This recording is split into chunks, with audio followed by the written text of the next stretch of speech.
이 시간 우리 모두 함께 보실 하나님의 말씀은 에베소서 4장 11절에서 12절의 말씀입니다.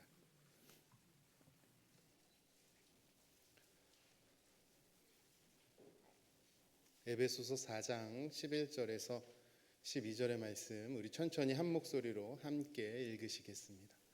그가 어떤 사람은 사도로, 어떤 사람은 선지자로, 어떤 사람은 복음 전하는 자로, 어떤 사람은 목사와 교사로 삼으셨으니 이는 성도를 온전하게 하여 봉사의 일을 하게 하며 그리스도의 몸을 세우려 하심이라. 아멘. 오늘 본문에는 우리가 흔히 직분이라고 표현할 수 있는 그러한 표현들이 기록이 되어져 있습니다. 사도, 선지자, 복음 전하는 자, 목사, 교사와 같은 것들입니다. 오늘날 교회에도 여러 직분들이 있습니다. 대부분 성경적인 근거를 두고 있는 오늘날의 직분들, 또 교회의 필요에 따라서 세워지게 되어지는 그러한 여러 직분들도 있습니다. 우리는 이러한 모든 직분들이 섬기는 자리라는 것을 너무나도 잘 알고 있습니다. 그럼에도 불구하고 여러분들에게 질문을 하나 드려보고자 합니다. 여러분들이 생각하기에 가장 귀하고 또 존귀한 직분은 무엇이라고 생각하시나요?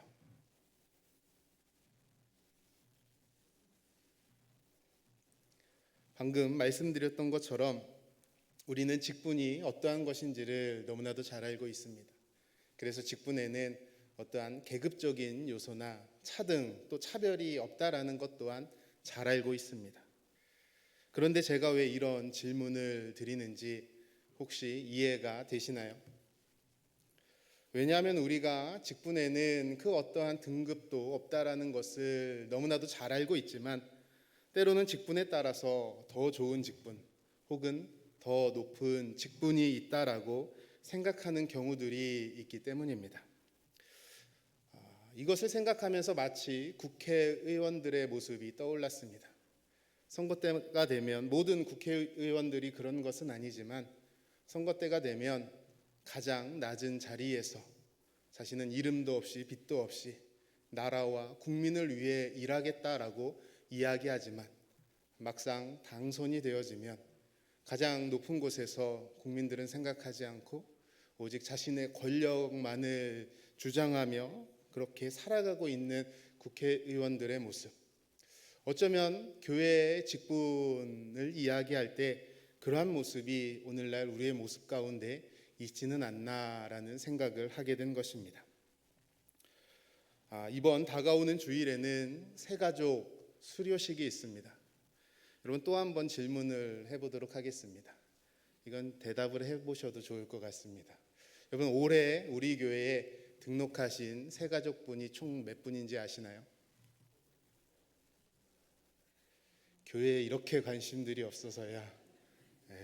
올해 우리 교회에 새롭게 등록하신 새가족분들은 총 30분이 되십니다. 올해 우리 교회에 등록하신 30명 가운데 새가족 모임을 5주간 진행을 하게 되어졌습니다. 그래서 그 5주간 새가족 모임을 할 때에 그 5주간 모두 마치신 분이 17분이 계십니다. 그래서 이번 주일에는 새가족 17분을 대상으로 수료식이 진행되어집니다. 근데 새가족 모임을 하다가 새가족 담당하시는 권사님께 한 새가족분이 이런 질문을 남겼다라고 합니다. 제가 새가족 모임을 할 때에 여러 이유들로 인해서 호칭을 통일해서 사용합니다. 성도라는 표현을 사용했었는데 그분이 우리 권사님에게 이런 질문을 남겼습니다. 자신은 집사 직분을 받았는데 왜 저 목사님은 자신을 성도라고 부르냐라는 것이었습니다. 여러분 그래서 제가 이렇게 아름답고 따뜻한 목소리로 그분에게 아주 잘 설명을 드렸습니다. 왜 성도라고 표현하는지. 여러분 그분이 어떻게 대답하셨을 것 같습니까? 제가 잘 설명해 드렸습니다. 그분이 뭐라고 대답하셨을까요? 왜? 어떻게 아시죠? 잘 알겠다고 대답을 하셨습니다. 여러분, 그런데 저는 그분을 그 뒤로 보지 못했습니다. 우리 교회에 더 이상 그분의 모습을 볼 수 없었다라는 것입니다. 어쩌면 그분은 말씀은 하지 않았지만 자신은 직사직분을 받았는데 왜 자신을 집사라고 부르지 않고 성도라고 부르는가, 어쩌면 의아해하며 어쩌면 화가 났을지도 모르겠습니다.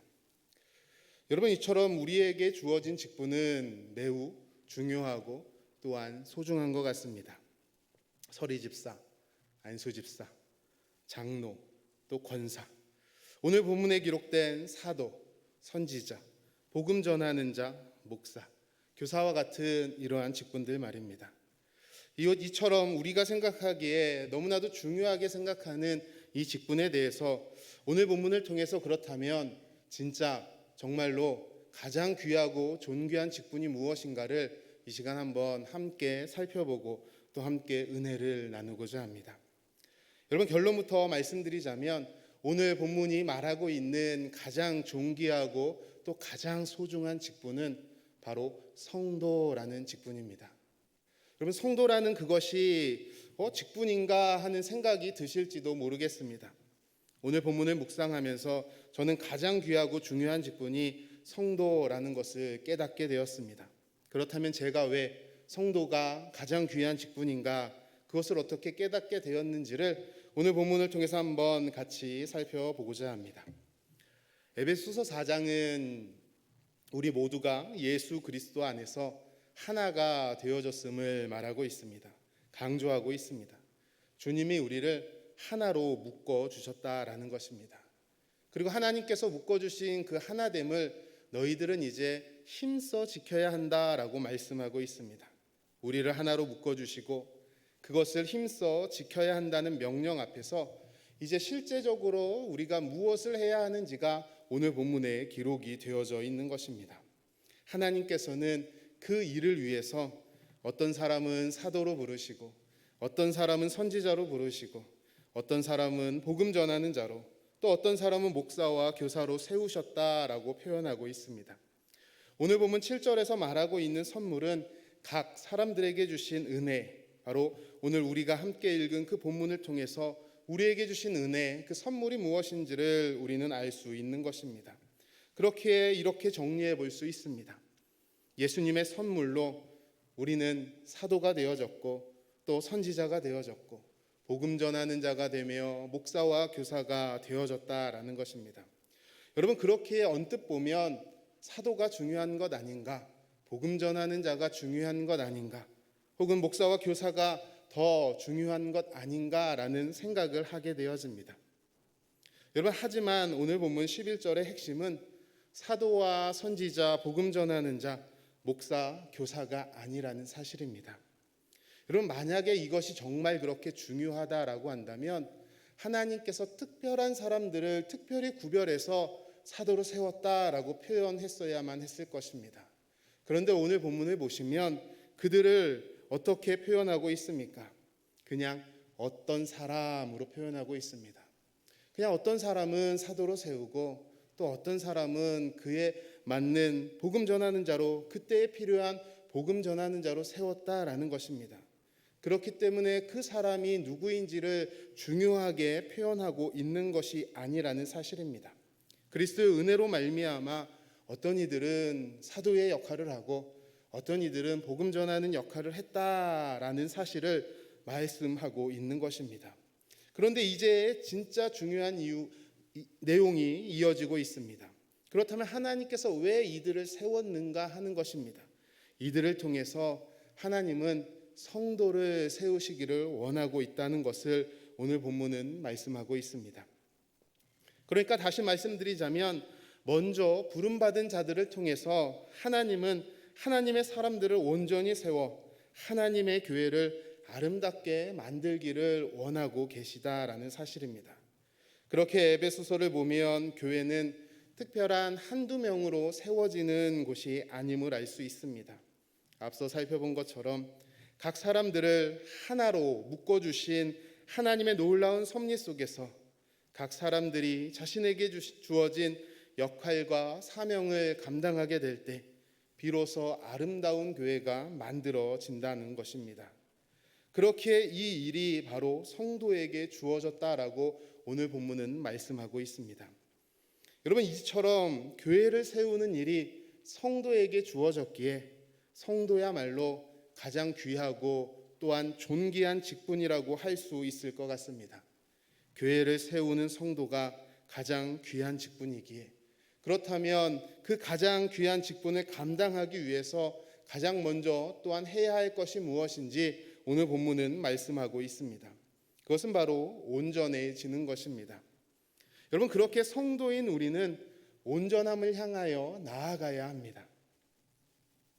모든 인생이 불완전하다는 사실을 우리는 너무나도 잘 알고 있습니다. 그렇게 우리는 어떻게 온전해질 수 있는가를 한번 생각해 보아야 합니다. 온전하다라는 이 뜻은 바르다, 또 회복되다라는 의미로 사용되어질 수도 있습니다. 여러분, 다시 11절을 보시면 사도, 선지자, 복음 전하는 자, 목사와 교사로 삼았다라고 말씀하고 있습니다. 하나님께서 이러한 자들을 세우신 분명한 이유가 12절에 이어지고 있습니다. 12절을 보시면 이는, 그렇게 세우신 이유, 왜냐하면 그것은 바로 성도를 온전하게 하기 위함이다라고 말씀하고 있다라는 사실입니다. 여러분, 그런데 11절에서 이야기되어졌던 사도와 복음 전하는 자, 선지자, 목사와 교사의 혹시 공통점을 한번 생각해 보시겠습니까? 여러분, 이들의 공통점이 무엇일까요? 사도와 선지자, 복음 전하는 자, 목사와 교사의 공통점. 여러분, 이들 모두 하나님의 말씀을 가지고 있다라는 것입니다. 복음과 아주 밀접한 연결이 되어지고 있다라는 사실입니다. 여러분, 그렇게 하나님께서 사도로 세우시고 선지자로 세우시고 복음 전하는 자로 세우고 목사와 교사로 세우신 이유는 성도를 온전하게 하기 위함이었기에, 그렇다면 이들이 가지고 있는 그 공통점, 바로 복음의 말씀, 하나님의 말씀. 여러분, 그렇다면 성도가 온전해질 수 있는 비결은 다른 것에서 있지 않고 바로 하나님의 말씀으로 온전케 되어질 수 있다는 것을 우리는 발견하게 되어지는 것입니다. 디모데후서 3장 16절 17절은 이 사실을 우리에게 명확하게 설명해 주고 있습니다. 우리 디모데후서 3장 16절과 17절의 말씀 같이 한번 읽어보시겠습니다. 모든 성경은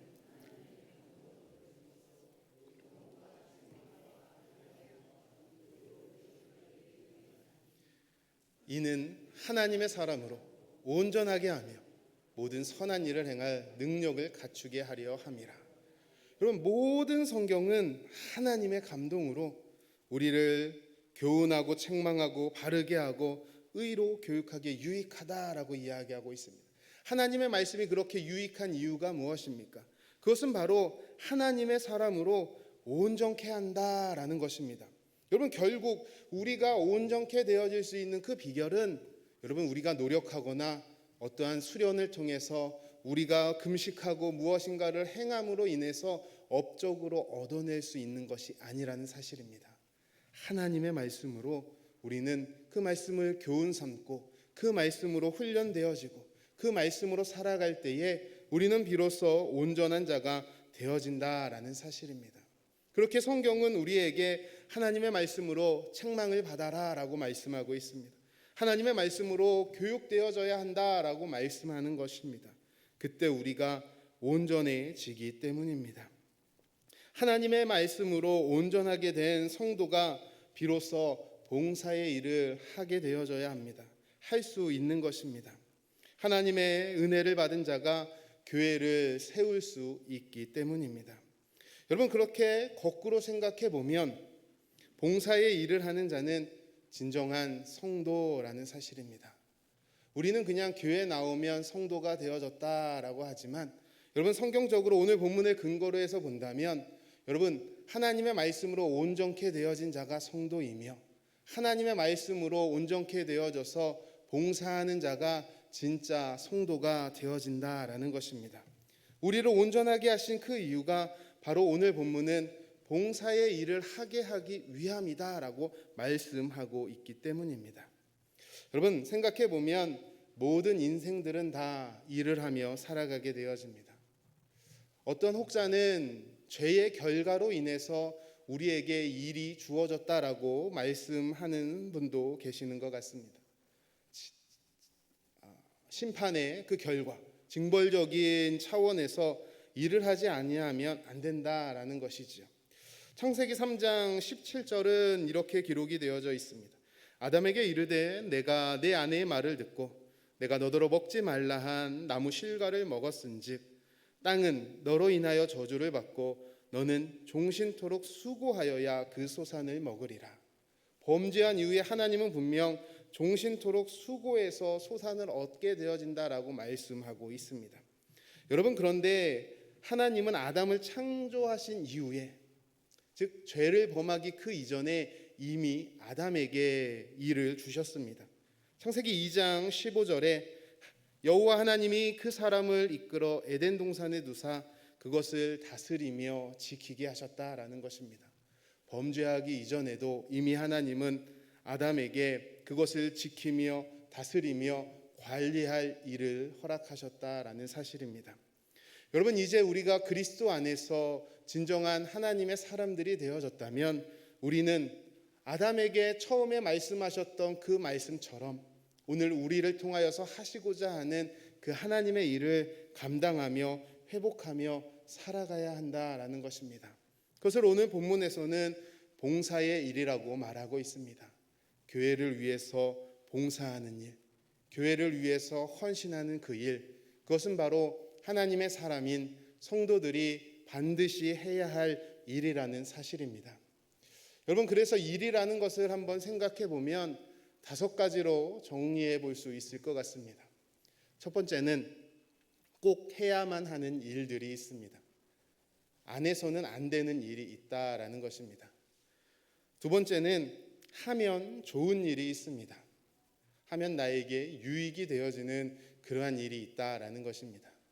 세 번째는 해도 그만 안 해도 되는 그러한 일들도 있습니다. 나의 삶 속에 아무런 영향을 끼치지 않는 그러한 일들도 분명 존재하기 때문입니다. 그렇다면 네 번째 일은 어떠한 일일까요? 네 번째 일은 하면 좋지 않은 일이 있습니다. 나에게 유익이 되어지지 않는 그러한 일들이 있는 것입니다. 그리고 마지막으로 5번째는 절대 해서는 안 되는 일도 있습니다. 내가 그 일을 해서는 절대 안 되는 그러한 일들도 우리의 삶 가운데 있다라는 것입니다. 여러분, 이 5가지의 일들, 만약 이것을 카테고리라고 한다면 여러분, 교회 봉사는 어느 카테고리에 들어가는 것 같습니까? 정답은 우리는 항상 잘 알고 있습니다. 근데 실제적으로 여러분, 교회 봉사를 누가 하고 있나요? 오늘 성경을 근거로 하자면 교회 봉사는 하나님의 말씀으로 온전케 되어진 자들이 해야 합니다. 여러분, 하나님께 은혜 받은 자들이 해야 한다라는 것입니다. 하나님께 사랑받고 하나님의 그 놀라운 은혜가 자신의 삶 가운데 충만히 임한 자가 여러분, 우리는 교회를 위해서 봉사하며 나아가야 한다라는 사실입니다. 여러분, 거꾸로 말하자면 은혜 받지 않고는 봉사해서는 안 된다라는 사실입니다. 우리가 행하는 그 모든 것들이 다 그렇습니다. 우리가 교회 안에서 행해지는 그 모든 일들은 하나님의 사람인 성도들이 해야만 뒤탈이 없게 되어집니다. 여러분, 은혜 받지 않고도 하나님의 말씀으로 온전해지지 않고도 여러분, 우리는 얼마든지 교회의 일을 행할 수 있습니다. 봉사할 수도 있고 헌금할 수도 있고 큰 일들을 행할 수도 있다라는 것입니다. 여러분, 그런데 그러한 사람들의 모습을 보면 얼마 가지 않아서 꼭 문제가 생기고 탈이 생기는 경우들을 우리는 모두가 다 너무나도 잘 알고 있습니다. 왜냐하면 자신의 힘으로 자신의 생각으로 하다 보면 분명히 문제가 어려움이 생기기 때문입니다. 그렇기에 하나님의 일은 꼭 은혜 받은 자가 하나님의 말씀으로 온전하게 되어진 자가 해야 한다라는 사실입니다. 여러분, 그렇기에 결국 그리스도의 몸된 교회는 이처럼 온전하게 되어진 성도들로 말미암아 세워지게 되어집니다. 하나님은 성도인 우리들을 통하여 그리스도의 몸된 교회를 세우시기 원하고 있기 때문입니다. 고린도전서 12장 27절에서는 너희는 그리스도의 몸이요 지체의 각 부분이라 라고 말씀하고 있습니다. 여러분, 에베소 2장 21절에서도 동일하게 말하고 있습니다. 그의 안에서 건물마다 서로 연결하여 주 안에서 성전이 되어가고 있다라고 말하고 있습니다. 여러분, 우리가 지금까지 계속 살펴본 것처럼 교회는 어떠한 한두 명의 사람으로 세워지거나 만들어질 수 없다라는 사실입니다. 하나님의 사람들이 성령 안에서 서로 연결되어져서 서로 하나 되어져서 하나님의 말씀으로 훈련되어지고 양육되어져서 온전케 되어진 그 하나님의 사람들, 은혜 받은 자들이 바로 교회를 세워 나아갈 수 있다라는 사실입니다.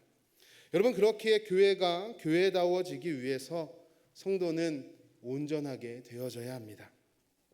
오늘 본문은 그것의 다른 비결을 말씀하고 있지 않습니다. 우리가 온전하게 되어지는 그 비결은 오직 말씀과 또 말씀의 교육과 말씀의 양육으로 이루어진다라고 말씀하고 있기 때문입니다. 교회는 하나님의 일을 해야 하는 곳입니다. 그때 비로소 그리스도의 몸된 교회는 바로 세워질 것입니다. 세운다라는 오늘 본문의 표현은 또 자라게 한다라는 의미를 가지고 있습니다. 성장의 의미가 있다라는 사실입니다. 그리스도께서 은혜를 각 사람에게 선물의 분량대로 주셨음을 오늘 본문 7절에서는 기록하고 있습니다. 그 은혜를 주신 목적이 바로 그리스도의 몸된 교회를 온전히 세워나가는 것에 있다라고 말씀하고 있습니다. 여러분, 오늘 말씀을 정리하면 하나님께서는 우리를 그리스도 안에서 부르셨습니다. 우리는 그 부르심에 합당한 반응을 하며 살아가야 할 것입니다. 하나님께서 먼저 우리와 함께 하나 되어 주셨기에 우리는 그것을 힘써 지키며 나아가야 합니다. 말씀으로 온전케 되어 성령 안에서 하나 되어졌을 때 우리는 주의 몸된 교회를 온전히 또한 바르게 아름답게 세워 나아갈 수 있는 것입니다. 그렇게 이 일을 감당하는 성도가 가장 귀한 성도이며 가장 귀한 직분이라고 말씀드릴 수 있을 것 같습니다. 저와 여러분 모두는 하나님께서 세우신 하나님의 귀한 성도임을 꼭 기억하며 살아갔으면 좋겠습니다. 성도된 우리들이 하나님의 교회를 아름답고 건강하게 세워갈 수 있기를 소망합니다.